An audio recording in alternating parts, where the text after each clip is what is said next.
दादाले यसो माया गरेर तयारी दादाले यसो माया गरेर तयारी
दादा यहाँ कोही नबोलिदिनु होला यो अडियोमा यो ढोकालाई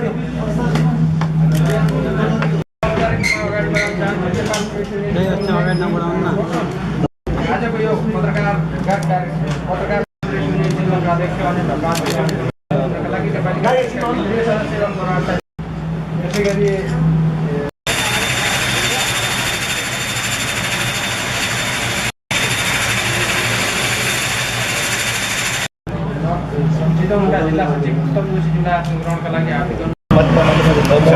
यो नेपाली कांग्रेसको 14औं अधिवेशनको सम्बन्धमा अत्यन्त गम्भीरतापूर्वक उठेको मलाई यो अधिवेशन 1 महिना 2 महिना 3 महिना 6 महिना सार्ने या नसर्ने भन्दा पनि म अत्यन्त चिन्तित कुन विषय छु भने तपाईहरु सबै विज्ञ नेपालको संविधानको भाग 29 धारा 269 4 को खले चाहिँ के भन्छ भन्दाखेरि प्रत्येक राजनीतिक दलले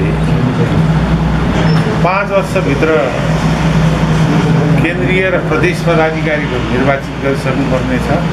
अन्यथा त्यस्तो नसकेको स्थितिमा नेपालको संविधानले दिएको विशेष अवस्था 6 महिनाभित्र गरिसक्नुपर्नेछ भन्ने छ। हाम्रो 4 वर्षभित्र हामीले अधिवेशन गर्नुपर्ने गर्न सकेनौँ, गरिएन।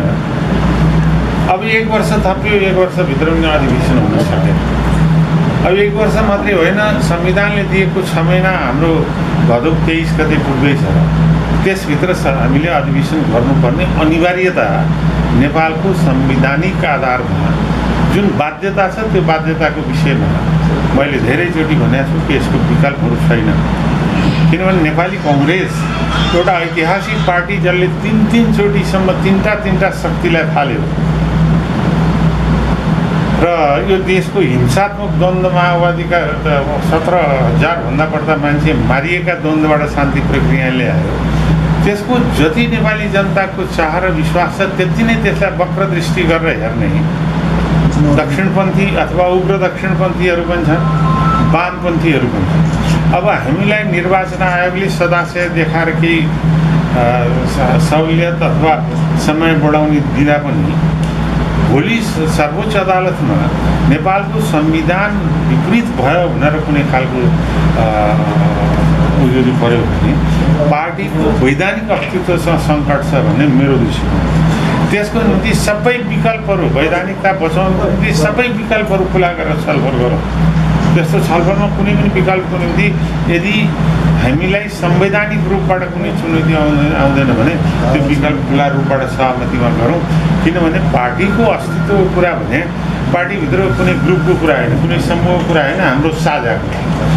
तर त्यसो गर्न सकिन्न भने मैले निरन्तर रूपबाट भनिरहेको छु कि एउटा मैले देखेको विकल्प चाहिँ के भने नेपाली कांग्रेसको विशेष अधिवेशनको व्यवस्था विधानले पनि गरेको र परम्परा पनि छ। 2012 सालमा वीरगञ्जमा विशेष अधिवेशन भयो।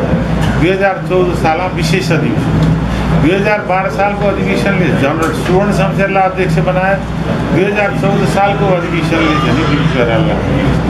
त्यो पार्टीभित्रको थापित इतिहास हो, मान्यता हो, परम्परा हो र कुनै पनि पार्टीले थापित गरेको मान्यता त्यो नजिरको रूपमा। तपाईँहरूलाई थाहा छ अदालतमा पनि यो नजिर कायम भइसकेको छ भन्ने जुन हुन्छ पार्टीभित्र संस्थागत रूपले त्यही हुन्छ। त्यसकारणले यदि सक्दैनौँ भने वैधानिकतालाई अन्य बाटो छैन, अझै पनि अन्य बाटो छ भने भोलि केन्द्रीय कार्य समितिको मिटिङ हुँदैछ, छलफल होला, अन्य कुनै बाटो संवैधानिक रूपले चुनौतीबाट पार्टीलाई बचाउनको निम्ति बाटो छ भने हामी त्यसमा सबैले सहमतिपूर्ण निर्णय गरौँ। होइन भनेदेखि 13औं महाधिवेशनका प्रतिनिधिहरूले नै नेपालको संविधानको 269 को 4 लाई सम्बोधन गरौँ र अहिले त्यो चाहिँ नि 6 महिना 9 महिना 1 वर्षभित्र अर्को 14औं अधिवेशन प्रक्रियागत रूपले गर्ने गरेर गरौँ भन्ने मेरो चाहिँ प्रस्ताव धेरै अगाडि मैले किन दिएको थिएँ भने म पनि गाउँमै जन्मेको मान्छे हो।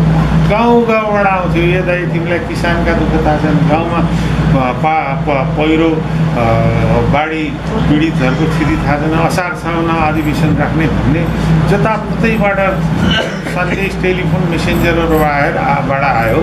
त्यसको आधारमा मैले लिखित रूपबाट सभापतिलाई 3 महिना अगाडि दिएँ कि विशेष अधिवेशन, किनभने त्यो विशेष अधिवेशन गर्दाखेरि हाम्रो अहिले देखिएको क्रियाशील सदस्यको विवाद पनि हामी 6 महिना 8 महिनाभित्र शान्तिपूर्ण टुङ्ग्याउन सक्छौँ।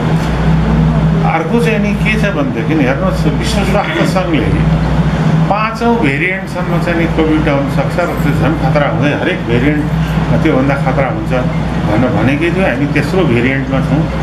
अहिले मैले थाहा पाएसम्म 57 जिल्लामा अर्धनिषेध, कहीँ पूर्ण निषेध रिसाटा कहीँ के गरेर जुन खालको चुनौती छ, एकातिर त्यो स्थिति छ भने अर्कोतिर गाउँमा वडामा चाहिँ नि क्रियाशील सदस्यताको विवाद छ।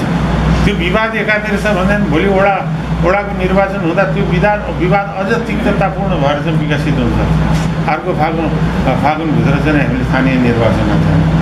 त्यस कारण एउटा सहमतिपूर्ण स्थिति निर्माण गर्नपछि विशेष अधिवेशन एउटा विकल्प हुनसक्छ भनेर मैले चाहिँ प्रस्तुत गरेको छु।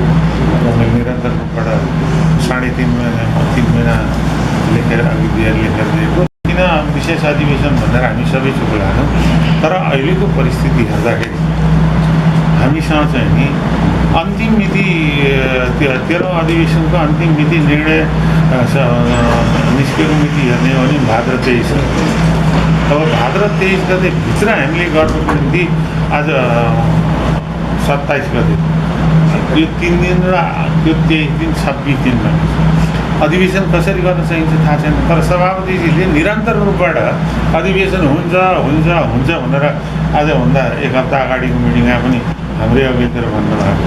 त्यस्तो हुने उपाय के छ सभापतिसँग त्यसलाई पनि सुनौँ, त्यसपछि नै यसको निर्णय हुन्छ भोलि पर्सि निपर्सि कति दिन बसेर। तर अहिले चाहिँ नि अब को चुनावमा लड्ने, कहाँ के यो को सभापति हुने भन्ने चिन्ता हुँदा पनि मलाई एउटै मात्रै चिन्ता छ, नेपाली कङ्ग्रेसको वैधानिकतामाथि प्रश्नवाचक रूपबाट कसैले पनि कुरा उठाउने ठाउँ नहोस् र त्यसलाई सम्बोधन गरौँ भन्ने मात्रै मिसन मेरो हो। अब कहिलेकाहीँ चाहिँ साथीहरू चाहिँ नि यो दल सम्बन्धी ऐन 2073 को धारा 54ले 50,000सम्म जरिमाना गरेर 6 महिनामा थप्न सक्छ भन्ने। एउटा त नेपाली कङ्ग्रेसको ऐतिहासिक पार्टीले जसले 3 चोटिसम्म लोकतन्त्रको निम्ति सङ्घर्ष गर्यो, जसले इतिहासका 3टा ठुल्ठुलो युग परिवर्तनको लोकतान्त्रिक संविधान निर्माण गर्यो, चाहे त्यो 15 सालको हो, चाहे 47 सालको हो, चाहे 72 सालको, त्यो पार्टीले आफ्नो विधानको समयमा त गर्न सकेन। देशले दिएको 6 महिना थप दिँदाखेरि त्यहाँभित्र पनि गर्न नसक्ने जरिमाना तिर्न तिरी आयो भने त्योभन्दा लज्जास्पद के हुन्छ। र दोस्रो कुरा चाहिँ के छ भने तपाईँहरू सबैलाई थाहा छ, मभन्दा ज्ञाता त देशको मूल कानुनसँग बाजिएको हदसम्म अन्य कानुनहरू स्वतः बदलिन्छ। जबकि नेपालको संविधानको 269ले एउटा कुरा लेखिया छ, दल सम्बन्धी अर्को कुरा भन्दाखेरि हामीले त्यसलाई मानेर जाँदाखेरि पनि भोलि अदालतमा हाम्रो विरुद्धमा षड्यन्त्र र निवेदन हुँदैन भन्ने कुरा त केही भन्न सकेन। त्यसकारण मेरो चिन्ता अहिले खालि यो पार्टीको वैधानिकतामाथि कसैले प्रश्न नउठाउन सकोस्। हामी 75 वर्ष पुग्दैछौँ। 75 वर्षको बेला हामी देशव्यापी रूपबाट हिरक जयन्ती मनाउँछौँ। काङ्ग्रेसका कार्यकर्तालाई उच्च मनोबल वृद्धि गर्नुपर्छ, हाम्रै अस्तित्व के हुने भनेर सोध्नुपर्ने स्थिति भने दुःखद हो। यसको जिम्मेवार को हो? त्यो चाहिँ जनता कार्यकर्ताले पैसा लगाउँछ। त्यो चाहिँ के हुन्छ भने जो नवरसने मेघा उसैको हुन्छ कार्यकर्ता हुन्छ नि। 3.5 वर्ष आफू बस्नु उहाँले कतिजना पीडितहरूको गोली छिर्नु, कतिजना द्वन्द पीडितहरूलाई चाहिँ सङ्क्रमणकालीन न्याय दिनु। उहाँकै 3.5 वर्षको कालमा विश्वका सबभन्दा ठुल्ठुला ह्युमन राइट्स वाचदेखि विश्वका 4वटा संस्थाहरूले संयुक्त रूपबाट वक्तव्य दिएका छन्। यहाँ के अरे यो सङ्क्रमणकालीन न्यायको पालना भएन, असन्तुष्ट व्यक्त गरेका छन्। अब अहिले 1 महिनाभित्रको सरकार जसले पाइलो पनि देखेका छैन। एउटा सामान्यतया उहाँसँग लोकतान्त्रिक संस्कृति हुने हो भने लोकतन्त्रमा लोकतान्त्रिक संस्कृति के हुन्छ भने कुनै पनि सरकार आउँदाखेरि प्रमुख प्रतिपक्षले पनि 100 दिनलाई हनीमुन पिरियड भन्छ कि 100 दिन पर्खिन्छ उसका नीति कार्यक्रम। त्यस कारणले यो चाहिँ के छ भने नवरसने मेघको घरघर जस्तै हो उहाँको त्यो आक्रोश उहाँले जुन पोख्नु भएको छ त्यो मलाई लाग्छ नेपाली जनताले त्यसलाई बुझ्छन्, बुझ्नुपर्छ।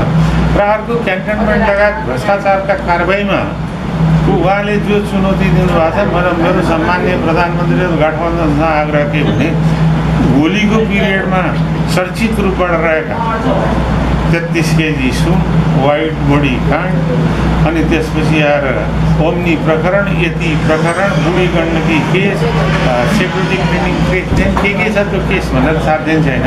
हामीले होलीको विरुद्ध गाउँ गाउँ भाषण गरेर हिँडेका छौँ। अहिले हामीले केही गर्न सक्दैनौँ भने भोलि त्यही कुरा भन्दा जनताले तेरो सरकारले के चाहिँ गर्यो त भनेर भन्छन्। एउटा निष्पक्ष स्वतन्त्र अझ सकिन्छ भने पूर्व प्रधान नयाँ देशको संयोजकतामा सशक्त शक्ति सम्पन्न आयोग गठन गरेर त्यसको छानबिन सुरु गर्नु उपयुक्त हुन्छ भन्ने मेरो चाहिँ है। अब त्यो चाहिँ अरू गठबन्धन प्रधानमन्त्रीहरूले कसरी सोच्नुहुन्छ? एमसिसीको बारेमा हामीले हाम्रो पालामा त्यो हामीले सम्झौता गरेका हौँ, तर त्यसमा केही प्रोभिजन्सहरू चाहिँ फेरि परिवर्तन भयो भन्ने कुरा र नेपाली जनतामा जो व्यापक रूपबाट जनमानसमा विभिन्न प्रश्नहरू उठेका छ। एमसिसी सम्झौता गर्नुभन्दा अगाडि ती जनतामा उठेका अविश्वास अथवा प्रश्नहरू जो छन् त्यसलाई सम्बोधन गरेर मात्रै गर्नुपर्छ भन्ने मेरो चाहिँ के छ। त्यसमा त त्यो सबै डकुमेन्ट त पढ्नु सकेको छैन, संशोधन गर्नुपर्छ भन्ने माग आयो होइन। त्यसमा जे आवश्यक राष्ट्रिय हित नेपाली जनताको सार्वभौमिकता र स्वायत्ततामाथि पनि त्यहाँ प्रश्न भन्ने खालका जुन कुरा छन् त्यस्तो हो कि होइन त्यसलाई छानबिन गरेर त्यसलाई प्रस्तुत गर्नुपर्छ।